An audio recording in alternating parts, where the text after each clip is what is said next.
3장 조적조에 대해서 보도록 하겠습니다. 자, 1번의 조적. 조적은 우리가 앞에서 봤다시피 짤조자 쌓을적입니다. 그래서 벽돌이나 블록, 돌 같은 것을 하나서 쌓아 올린 구조를 보통 조적이라고 칭합니다. 그래서 1번의 조적과 관련돼서는 간략히 기본적인 것 추가적으로 조금만 더 보도록 하겠습니다. 이 조적은 그러면 보통 이런 것을 조적이라고 보시면 된다. 이제 벽돌 구조 같은 경우 이 벽돌 구조 또는 이런 블록 구조, 블록을 쌓아서 블록 구조, 그리고 이런 돌 구조, 이런 것이 조적이라고 보시면 되겠습니다.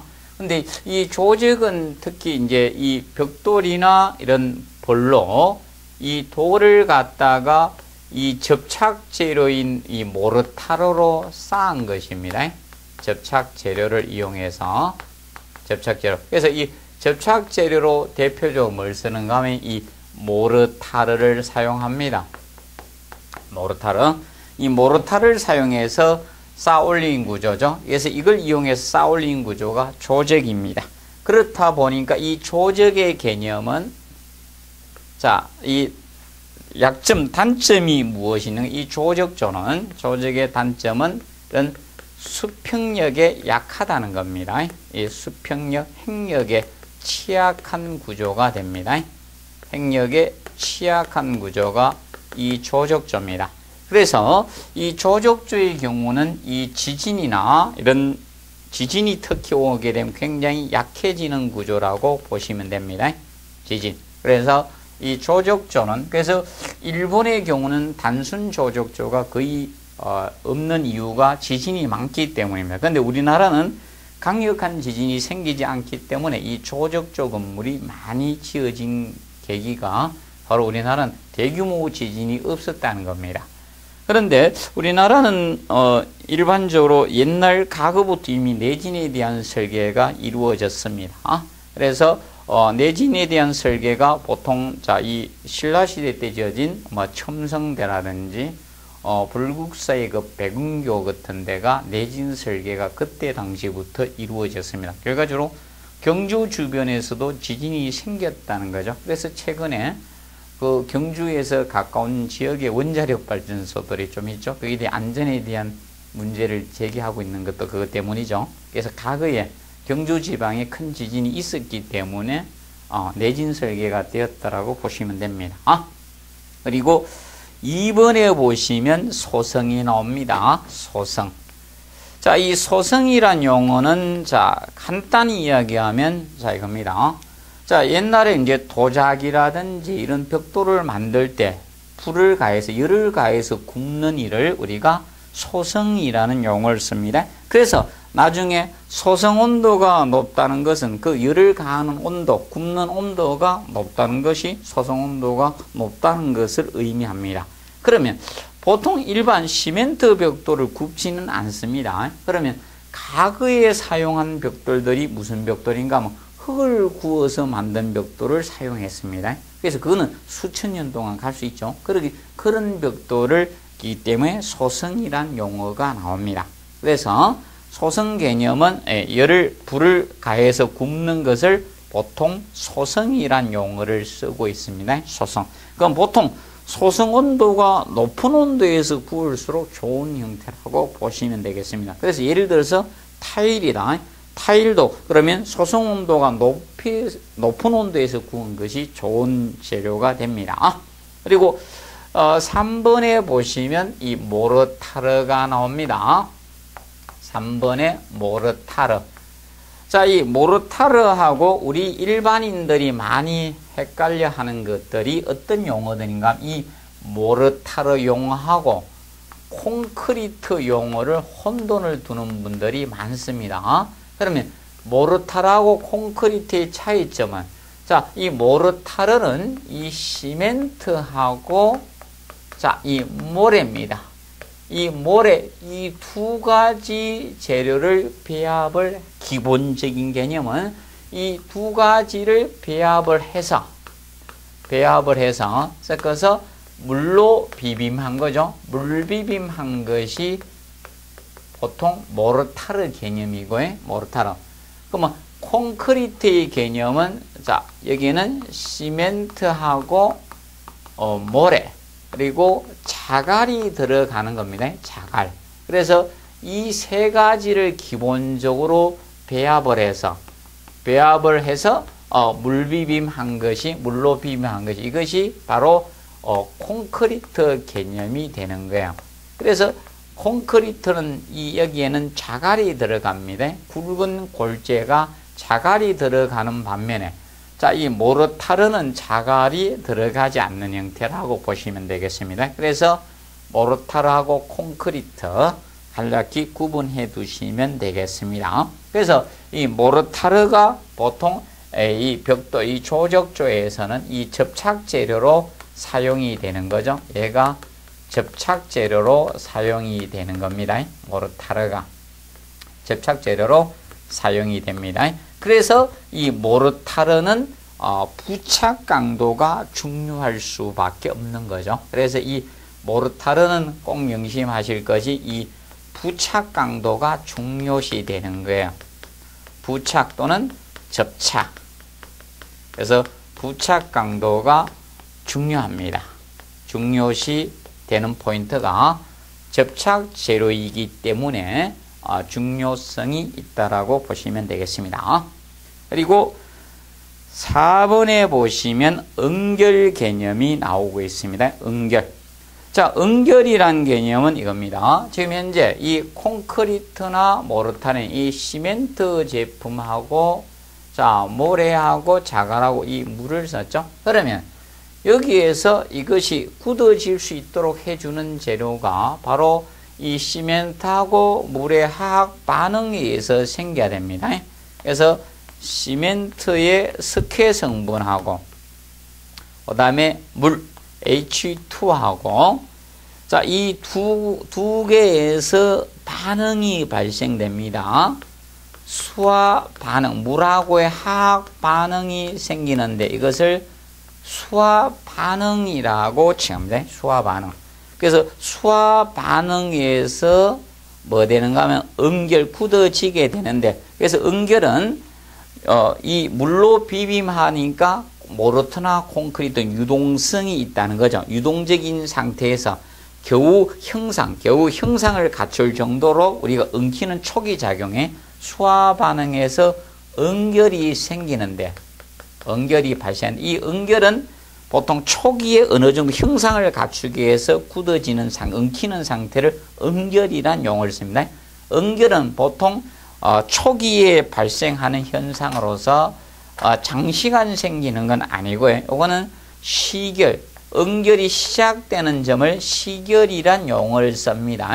시결이 1시간 전후에 발생이 하고 그 다음에 끝나는 지점이 종결인데 응결이 종료되냐 종결인데 종결 시간이 10시간 정도 사이에 생기는 겁니다. 요때 생기는 현상을 응결 초기입니다. 응결이라는 용어를 씁니다. 응결이 생기고 그리고 나서 이 경하가 발생합니다. 경하. 자, 경하는 응결 이후에 그러면 10시간 이후에 발생하는 현상을 우리가 응결이라는 용어를 쓰고 있습니다. 응결. 그러면 경하는 경하란 용어를 쓰고 있는데 응결 이후에 자 생기는 게 경하인데 이 경하 현상은 보통 굳어지면서 이 강도가 발생하는 거예요. 강도가 발생하는 작용을 우리가 경하란 용어를 쓰고 그래서 초기의 응결입니다. 응결 이후에 경하가 생깁니다. 경하가 발생합니다. 그러면 시멘트하고 물하고 반응에서 생기는 게 수화 반응에서 발생되는 게 자, 이 수화 반응으로서 거기에서 응결 경하가 생깁니다. 그런데 결과적으로 이 시멘트하고 물하고의 반응이기 때문에 이 시멘트의 입자가 얼마나 고냐 굵으냐 이걸 보통 나타내는 것을 보통 여러분들 밀가루 같은 걸 분말이라 하죠. 가루 형태. 그래서 시멘트의 분말도라고 합니다. 그럼 보통 분말도가 좋다는 것은 시멘트 입자가 곱다는 것을 나타냅니다.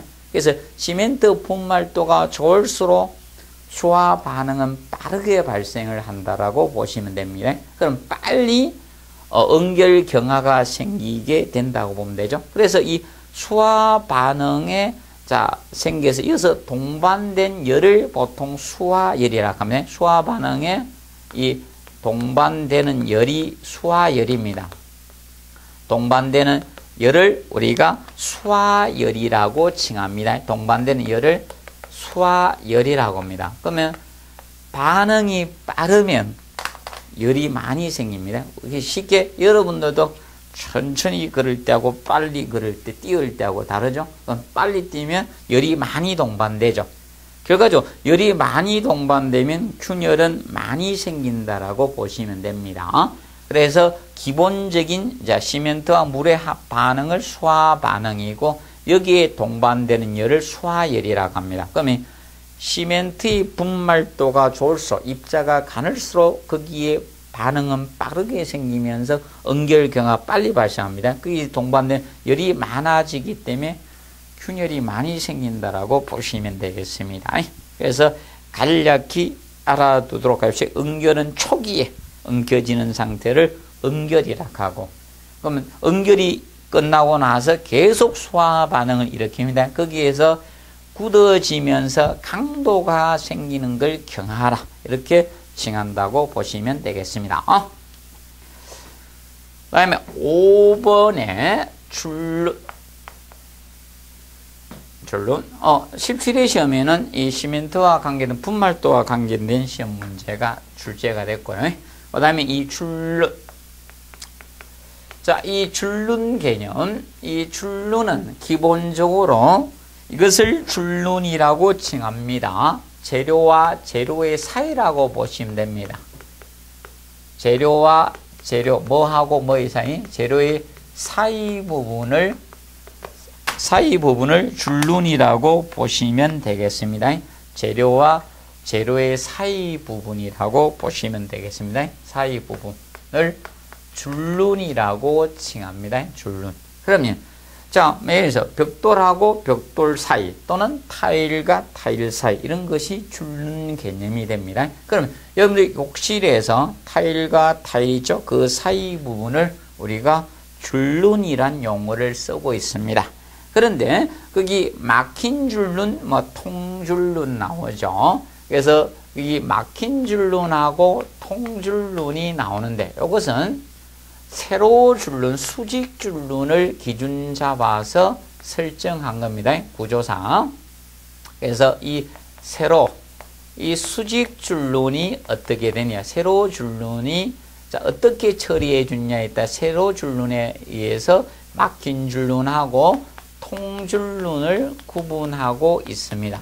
그러면 막힌 줄눈 개념은 이것을 뜻합니다. 그럼 이제 벽돌을 쌓았을 때 일직선상이 세로 줄눈이 막혔다는 거죠. 이 세로 줄눈을 제가 노란색으로 끄면 이렇게 된 줄눈 형태가 막힌 줄눈이라고 보시면 된다는 거예요. 이것이 막힌 줄눈이고, 그러면 통줄눈은 대표적으로 여러분들 욕실에 타일을 연상하시면 되겠습니다.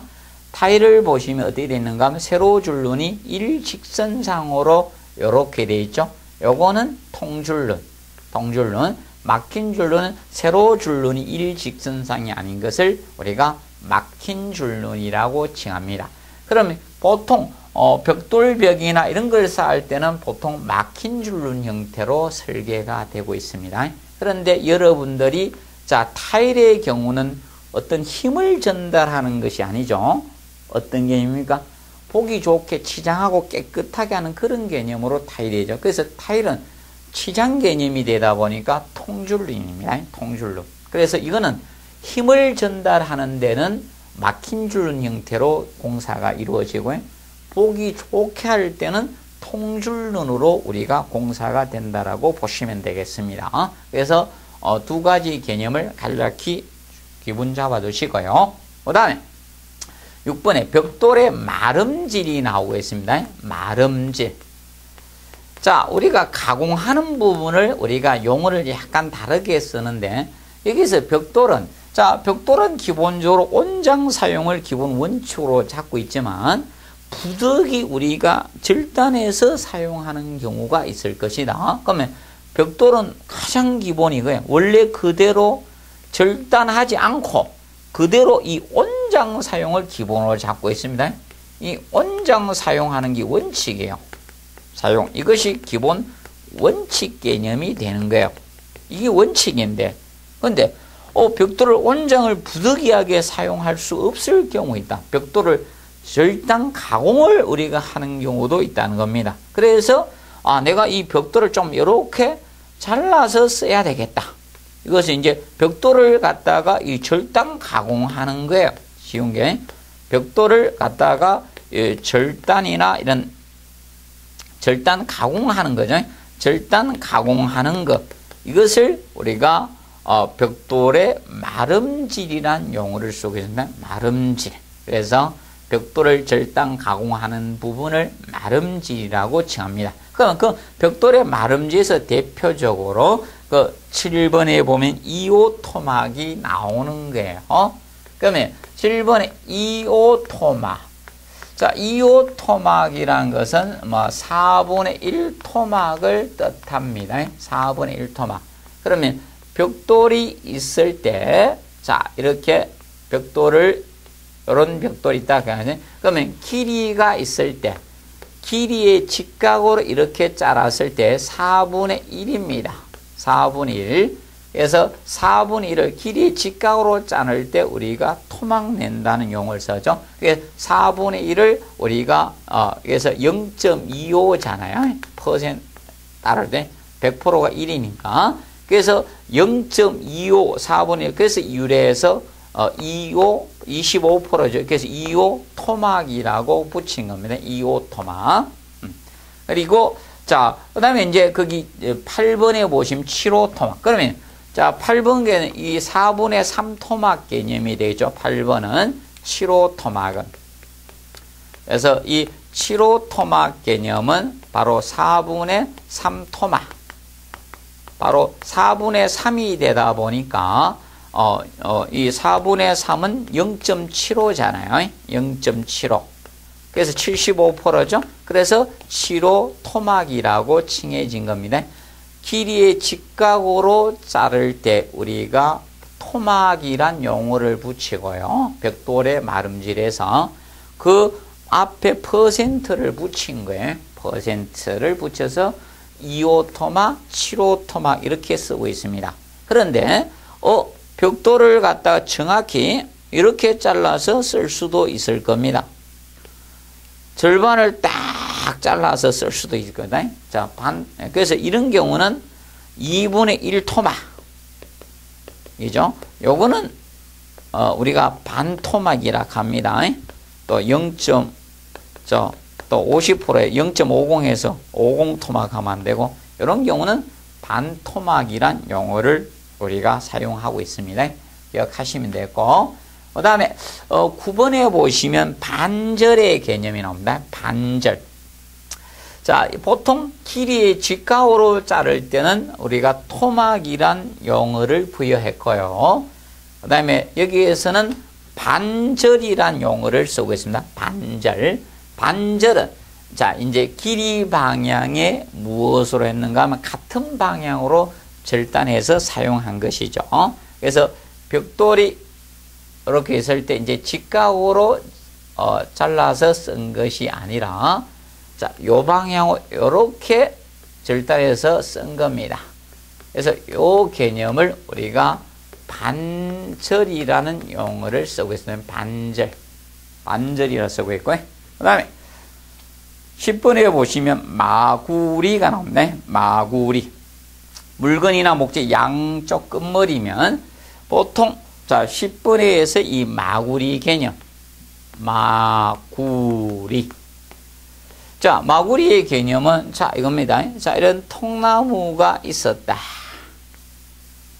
이렇게 통나무가 있을 때, 자, 이 면이죠. 요 면하고 끝면이면, 그래서 요 면을 우리가 마구리라고 칭합니다. 그러면, 자, 벽돌의 경우는 이것이 마구리의 개념이 된다고 보시면 돼요. 벽돌이 있다. 그럼 벽돌에, 자, 정육면체가, 직육면체가 되죠. 그러면 요 면과 요 면, 요것을 마구리라고 칭합니다. 그래서 건축에서 현재 마구리란 용어는 끝머리면 양쪽 요 면을 마구리라고 칭합니다. 사람으로 보면 머리하고 발바닥이 마구리에 해당된다고 보시면 되겠습니다. 자, 그리고 11번에 재축 개념. 재축. 재축이란 것은 이 부재. 자, 이 부재, 자, 그 해놨죠? 단면의 도심을 연결한 선 해가지고 나왔습니다. 그럼 예를 들어서 둥근 기둥이 있었다 가정하겠습니다. 통나무가 있었다. 그러면 원래 부재. 부재에서, 부재라는 용어는 건축물을 구성하고 있는 강요소가 부재입니다. 건축물을 구성하는 요소를 우리가 부재라고 칭합니다. 그러면 기둥도 필요하고 보도 필요하고 뭐 바닥판이나 벽이 필요하겠죠. 이런 걸 다 부재라고 합니다. 그럼 부재가 있을 때 그 부재의, 자, 이 단면에서, 여기 단면이죠. 단면의 중심을 도심이라고 합니다. 여기 도심, 여기도 도심이 있겠죠. 도면의 중심인 도심이 있을 때 이 도심과 도심을 연결한 선, 이것이 바로 재축 개념이 됩니다. 재축. 그래서 부재의 단면의 도심을 우리가 연결한 선을 재축이라고 합니다. 그럼 재축은 길이 방향으로 나오게 되겠죠. 이것을 재축이라고 합니다. 알아두시고. 그래서 이 재축, 그럼 앞으로 재축, 이 방향을 재축 방향이라고 합니다. 이 방향, 길이 방향을 재축 방향 이렇게 칭합니다. 재축 방향. 그래서 재축 방향을 줄여서 축방향 이렇게 칭하는 겁니다.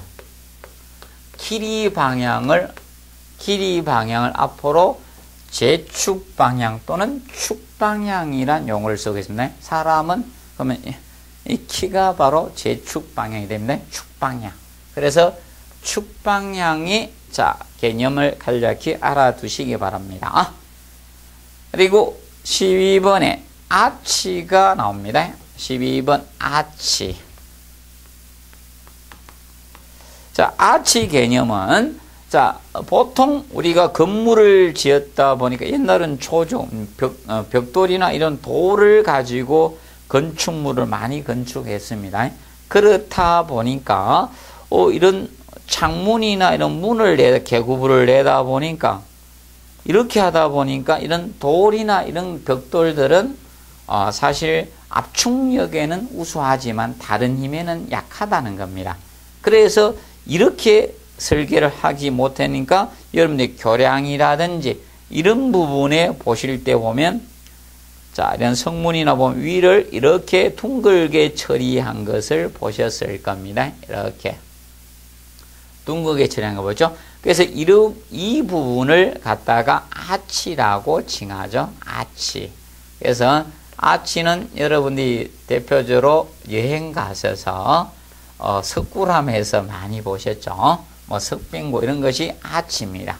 그래서 이 아치의 개념은 상부에서 보통 하중이 작용했을 때, 계급부 위에 하중이 작용했을 때 이 하중을 힘을 갖다가 바꾸주기 위해서 이렇게 곡선형으로 쌓아올린 구조를 아치라고 합니다. 아치. 그러면 아치는 기본적으로 왜 사용하게 됐는가 하면 힘을 바꾸주기 위해서 사용한 것이 아치라고 보시면 됩니다. 그래서 아치는 보통 인장력이 생기면 약해집니다. 자, 벽돌이나 돌 같은 것들은 어디든가 하면, 그래서 벽돌이 있을 때, 예를 들어서, 자, 이렇게 있을 때, 여기에 하중이 작용되면 이렇게 힘 모멘트를 받게 되면 여기 인장력이 밑에가 발생합니다. 그럼 벽돌이 탁 파괴돼요. 그렇기 때문에 이 아치 구조는 인장력을 바꾸준 구조라고 보시면 돼요. 잡아 당기는 힘을, 인장력을 우리가 압축력, 누르는 힘으로 변화시켜 준 거죠. 압축력으로 변환시킨 구조입니다. 변환, 바꾸준 구조입니다. 변환시킨 구조가, 바꾸준 구조가 바로 아치입니다. 아치. 아치. 그래서 여러분 가구의 성문상부라든지 이런 부분에, 돌다리 이런 부분에 아치를 한 경우가 바로 이겁니다. 이걸로 힘을 바꿔줘야지 그 구조가 붕괴되지 않고 견딥니다. 보시면 됐고, 그 다음에 13번에 임방. 13번 임방은 이것을 임방이라고 칭합니다. 자, 조적조의, 자, 이 창문이나 문의 상부에 보강을 해서 아치로 하자니까 공사하기가 힘듭니다. 쌓기가. 그렇다 보니까, 야, 다른 부재를 써서 보강을 하면 괜찮지 않겠느냐. 그래서 계구부 상부를 보강하기 위해서 사용해 준 게, 계구부 상부의 수평으로 가로지르는 이 보강 부재가 임방입니다. 그래서 쉽게 이해하면 임방이란 건 계구부 보강 부재라고 보시면, 보강 부재예요. 보강 부재 간략히 이야기하면, 그래서 계구부 상부를 가로질러서 상부의 하중을 지지해주고 힘을 전달해주면서 보강해주는 부재가 임방인데, 그래서 계구부 보강 부재를 우리가 임방이라고 칭하고 있습니다. 임방. 그리고 14번에 계구부가 나옵니다. 계구부. 자, 계구부는 거기 보시면 최강 환기 통풍 출입을 위해서 벽을 치지 않고 남겨준 공간이죠. 그래서 이 계구부는 이것을 계구부라고 칭합니다. 기본적으로. 그래서 창의 개념, 문의 개념이 있고 창의 개념 두 가지로 나눠집니다. 문하고 창 두 가지로 나눠지는데, 그러면 문의 개념은 이것을, 자, 또 어떤 개념인가? 문은 이런 사람이라든지 가구나 물건 같은 거, 사람이나 이런 가구, 이 물건 등에 자, 이 반출입에 사용되는 거, 반출입, 이것을 보통 문이라고 칭하고요. 영어로는 도어를 씁니다. 창의 개념은, 자, 이런 환기라든지 아니면 채광이나 이런 통풍을 목적으로 하는 거죠. 통풍을 목적으로 하는 것은 바로 창의 개념입니다. 그래서 이 두 가지를 합쳐서 계구부라고 합니다. 계구부. 그래서 앞으로 법이나 이런 데서 계구부가 나오면 이것을 뜻합니다. 문이나 창을 합쳐서 계구부란 용어를 쓰고 있습니다. 그래서 여러분이 용어를 쓸 때는 정확히 써주는 게 좋습니다. 보통 집에 들어가서 현관문이라고 하죠. 그거는 문이 맞습니다. 근데 집에 들어가셔가지고 거실에서 여러분들 용어로 보통 베란다라고 하죠. 보통 발코니라고 쓰셔야 되는데 베란다로 나가시죠. 그거는 문이에요. 사람이 들락날락 하죠. 물건이 왔다 갔다 합니다. 그것은 문이고요. 창의 개념은, 자, 침실에서 여러분들 용어를 쓰요. 베란다, 발코니인데 그 사이에는 그것은 턱이 있죠. 그것은 창의 개념입니다. 창. 그래서 창하고 문을 합쳐서 계구부라고 합니다. 앞으로 법령이나 이런 데서 뭐 실무 이런 계구부가 나오면 바로 이것을 뜻한다는 것을 아시면 되겠습니다. 그 다음에 15번에, 자, 방수 모르타르. 그러면 아까 모르타르는 시멘트하고 모래를 배합해서 물비한 게 방수, 자, 모르타르죠. 그러면 방수 모르타르는 이 모르타르에다가 방수액을 첨가해서 비빈 겁니다. 그것이 방수 모르타르입니다. 방수 모르타르. 그럼 여러분들이 일반적으로 방수 모르타르는 어느 정도를 방수 모르타르 보시면 연세가 드신 분들은 알기 쉽습니다. 옛날에 저 정도가 방수 모르타르. 부뚜막식 아궁이 위에 자, 이 가마솥을 이렇게 걸어놨죠. 그 밑에서 불을 떼게 되면, 끓게 되면 넘치잖아요. 그러면 넘쳐서 흘러내리면 부뚜막에 스며들어가는데 위에 시멘트를 발라놨죠. 뺀질뺀질. 그것이 방수모르타라고 보시면 됩니다. 아니면 옛날 저 정도로 보시면 되겠죠. 우물가 같은데 이렇게 발라놔서 물이 스며들어가지 않도록 한 것. 그런 것이 방수모르타라 정도면. 그래서 이 방수모르타라에다 방수액을 넣어서 비빈 것을 방수모르타라고 합니다. 그러면 일반 모르타르에 비해서 부착력은 좀 떨어진다라고 보시면 되겠습니다.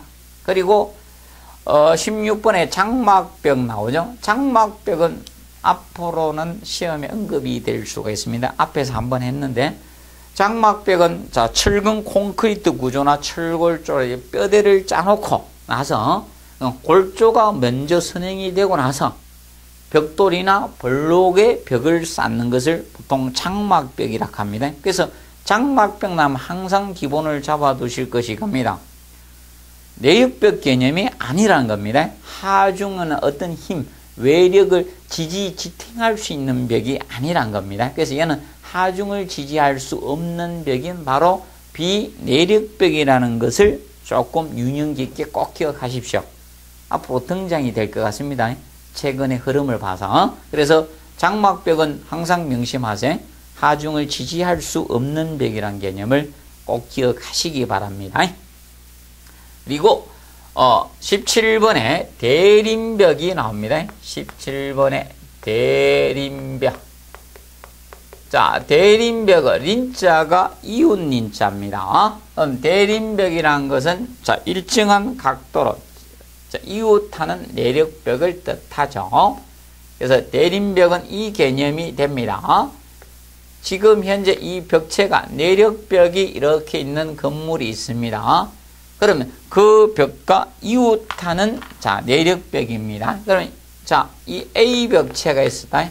B, C, D 있으면 저 A 벽체의 대림벽이라고 하는 것은 이거하고 이웃하는 일정하고 이 벽 요 벽체와 요 벽체가 대림벽, B하고 C가 얘들이 A 벽체의 대림벽은 요 두 개의 벽이 대림벽이 되는 겁니다. 그럼 만약에 B 벽체라고 하면 A, D가 대림벽이 되는 겁니다. 그래서 대림벽은 자 일정한 각도로 교차하는 내력벽, 그래서 교차하는 내력벽, 이웃하는 내력벽을 대림벽이라고 칭합니다. 대림벽. 그래서 이 대림벽의 개념은 앞으로 시험에 언급할 수 있는 문제라고 보시면 되겠습니다. 그리고 18번에 보시면 자 백화가 나오고 있습니다. 백화. 자, 이 백화라는 것은 이것을 백화라고 합니다. 자, 우리가 콘크리트 벽이든 벽돌 벽이든 간에 자, 우리가 이 시멘트를 사용하다 보니까 시멘트 이 석회 성분하고 물하고 만나서 발생되는 현상입니다. 그러면 자, 이런 벽이 있었습니다. 이 벽이 있을 때 자, 이 벽에는 이 시멘트의 석회 성분이 있다는 거예요. 이 CO 성분이 있는데 여기에 자, 벽의 공사가 자, 완벽하게 되지 않는 부실 시공 이런 걸로 인해서 빗물이 흐르다 보니까 이 빗물이 H2O가 이 벽면에 흐릅니다. 그럼 이 석회는 물에 녹아서 나옵니다. 그렇다 보니까 이 물이 스며들어가서 침투해서 이 석회가 이 수산화 석회로 유출이 되는 겁니다. 수산화 석회로 물에 녹아서 석회로 유출이 되게 됩니다. 벽 표면으로 유출이 되게 되면 이때 공기 중에 탄산가스하고 CO2하고 만납니다. 그래서 이 CO2 탄산가스하고 이 수산화 석회하고 둘이 반응을 일으킵니다. 둘이 반응을 일으켜서 얘가 무엇으로 바뀌는가 하면 탄산칼슘으로 바뀝니다. CaCO3로 바뀌면서 물이 형성됩니다. 그러면 이 물이 증발이 되면서 탄산칼슘이 흰 가루로 벽면에 남는 현상, 이것이 바로 얘가 흰 가루로 남게 됩니다. 흰 가루로 남아요. 얘가 증발되면서 흰 가루가 남는데 그 흰 가루가 꼭 흰 분필, 옛날에 분필 2개 있으면 이렇게 탁탁탁 치면 되는데 치기 하나가 벽면에 툭툭툭 친 경우가 많았습니다. 그러면 이렇게 됐죠. 그거와 같이 흰 가루가 남는다 해서 백화 현상이라고 합니다. 백화. 그럼 백화는 원인이 뭐 때문에 생겨? 물이 벽면에 침투돼서 생기는 거예요. 그러면 물이 벽면에 침투되지 않도록 해주면 그게 방지 대책이 되는 겁니다. 기본적으로. 그래서 억지로 외우실 필요는 없습니다. 그래서 흰 가루가 벽면이나 벽돌 벽면만 생기는 건 아니에요.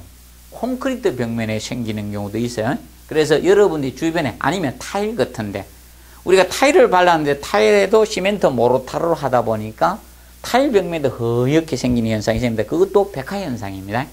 백화가 벽돌 벽면만 생긴다 이렇게 고정시키면 안 돼요. 벽돌 벽면, 타일 벽면, 콘크리트 벽면에서도 발생할 수 있습니다. 그러면 콘크리트 벽면 그때 안 생기기 위해서 벽면에 있죠? 도장을 자주 해주면 되는 거죠. 그래서 동학방수가 되니까 그런 개념 해주면 백화 현상이 안 생기는 겁니다. 보시면 되고, 그 다음에 19번 테두리보는 너무 많이 내가 최근에는 안 나오고 있습니다. 테두리보. 자, 테두리보, 월가다죠? 월, 벽체 위에 설치된 보, 테두리보라고 합니다. 그러면 테두리보란 개념은 자, 이 벽돌벽이나 블록벽을 이렇게 벽체를 쌓았어요. 조적 벽체를 쌓으면 조적은 일체화가 안 되거든요. 벽체를 이렇게 쌓아놨습니다. 그럼 여러분들도 많이 보셨어요. 단독주택 이런 거 지을 때 일단 자 문틀 설치해 놓고 옆에 벽돌을 막 쌓아 올라가고 나서 그 위에다가 철근 콘크리트를 자 바닥판이나 폴을 설치할 때 이때 이 벽 위에다가 이 볼을 갖다 철근 콘크리트 볼을 설치해 준 거예요. 그럼 이렇게 해서 철근 콘크리트를 꽉 쳐주니까 벽의 상부 테두리를 전체적으로 돌려줬다. 그래서 테두리 보라고 참죠. 누워있는 보라 해서 와량이라고도 하고, 와량. 그래서 테두리 보라는 개념입니다. 그럼 테두리 보는 이 원리라고 보시면 된다. 옛날에 우리가 남자들은 일 잘 안 했잖아요. 머리에 이는 거 가실 수 있기 때문에 뭘 이해했습니까? 다 뭉개지죠. 그러면 여성분들이 옛날 아낙네들이 머리 위에 이 물독을 이렇게 얹고 갑니다. 그러면 하중이 집중적으로 작용되니까 여기가 아픕니다. 그래서 머리 상부에 이런 또아리를 머리 위에 딱 떼고 나서 독을 얹으면 하중이 분산될 수 있겠죠. 그거와 같은 원리나. 그러면 건물 위에 지붕틀을 직접 얹게 되면 집중 하중을 작용되니까 여기에다가 이 볼을 얹고 나서 위에다가 지붕틀을 얹게 되면 하중을 분산할 수 있다는 겁니다. 그 목적으로 벽체 위에 이런 볼을 설치해 준 것을 테두리보라고 칭합니다. 그러면 테두리 보통 와량이라 해놨죠. 그러면 이때 이 앞으로 보에서 이 높이를 앞으로 춤이라고 칭할 겁니다. 이 보의 높이, 보에서 높이를 앞으로 춤이라고 합니다. 춤, 높이를 춤이란 용어를 쓰게 됩니다. 춤. 간단히 기억하시고, 그 다음 20번에 공간 쌓기. 자, 벽체와 벽체 사이에다가 공간을 두어서 쌓는 것을 우리가 공간 쌓기라고 칭합니다. 공간 쌓기. 그러면 공간 쌓기의 개념은 다른 것이 아니라 벽체와 벽체 사이에다가 공간을 두어서 쌓는 방식입니다. 이렇게 이중벽 형태를 쌓는다고 보시면 되겠습니다. 이런 형태로 보시면 되겠습니다. 벽체와 벽체 사이에다가 공간을 두어서 쌓는 방식입니다. 이렇게 여기에다가 공간을 두어서 쌓는 것을 공간 쌓기라고 칭합니다. 공간 쌓기. 그러면 공간 쌓기는 주 목적은 사실 이것 때문에 했습니다. 자, 밖에 외벽입니다. 외벽이나 또는 자 지하하고 접한 벽면입니다. 땅하고 접한 벽면이 되면 여기에서 물이 스며들 수밖에 없다는 겁니다. 그러면 하나의 벽을 쌓게 되면 벽돌은 흡수율이 있기 때문에 내벽에 매일 곰팡이 피는 현상이 생길 수밖에 없습니다. 그래서 이 공간을 두어서 쌓게 되면 이 습기를 방지해줘. 그럼 이 벽은 자 습기가 있어도 이 벽은 습기가 없다는 겁니다. 그래서 이 공간 쌓기는 이 방습을 주된 목적으로 우리가 쌓은 겁니다. 그 공간을 두어서 쌓은 것을 공간 쌓기라고 합니다. 그런데 방석 목적으로 공간을 두어서 쌓지만 다른 목적도 효과도 나타나더라 이거죠. 그래서 소음 방지도 되더란 겁니다. 방음도 되고 그리고 여름에 더위를 방지하는 방수도 돼요. 그리고 자, 이 겨울에 추위를 방지하는 방한 개념도 되는 거예요. 방한. 이런 걸 목적으로 공간을 두어서 싼 겁니다. 근데 좀 주의하실 거는 지진의 방지는 안 됩니다. 방진 개념은 안 되고요. 그래서 방습이나 방음, 방석, 방하 이런 개념으로 우리가 공간을 두어서 쌓는 것을 우리가 벽의 외벽 부분에 이것을 공간 쌓기라고 칭하고 있습니다. 개념상 정리하시고요. 그래서 이 조적조에서는 이런 부분으로 해서 용어 정리를 정리했습니다. 간단히 했고요. 그 다음에 다음 시간에는 철골구조 분야의 용어 부분을 우리가 하도록 하겠습니다. 자, 수고하셨습니다.